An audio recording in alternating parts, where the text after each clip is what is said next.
Pero ito, kung papalitan mo siya ng gantong lens, I think, for me, once lang to. Dahil hindi pala. Bakit? Kasi naka-dual visor lens na siya. Pero may mga riders kasi na mahina ang kanilang vision sa masyadong maliwanag. So that's why magaling din ang MT dahil naglagay sila ng dual lens. So lagay natin to. Sobrang dali naman ilagay. Ayan. Kung may Allen rings ka, kayang-kaya mo siyang ilagay. So dahil hindi naman siya palagi talaga binabaklas. Ako lang ngayon ko napapalitan kasi nung nabili natin siya is ano lang siya talaga, quick release. Nung nabili natin siya is nakalagay na yung smoke. Pero since gabi tayo mag-ride, di ba?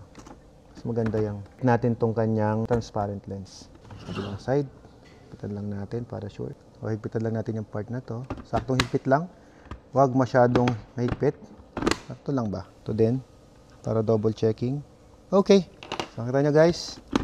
Yan lang kadali i-replace yung kanyang visor. At pag ito naman sinuot ko, ako lang, large to eh. Subukan natin kung kasi sa akin yung large. Since modular naman siya, madali siyang isuot. At ang kagandahan sa modular, pag nauuhaw ka, hindi ka na kailangan maghubad ng helmet. Sukat natin. This is size large. I think medyo maliit sa akin to kasi XL talaga ako. But modular, okay din naman. Medyo parang napipilang yung aking pisngi. So, ito siya guys. At ito rin pag sinasara mo, bubuksan mo, inom ka ng juice or whatsoever. Pasok.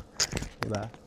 So, for me, safety driver lang, hindi ka masyadong nagpapatakbo ng matulin. Kayang-kaya ka naman protektahan ng helmet na modular. But, I highly recommend if you are a racer, if you ride hard and mabilis ka magmotor, I will recommend the full face helmet like this one.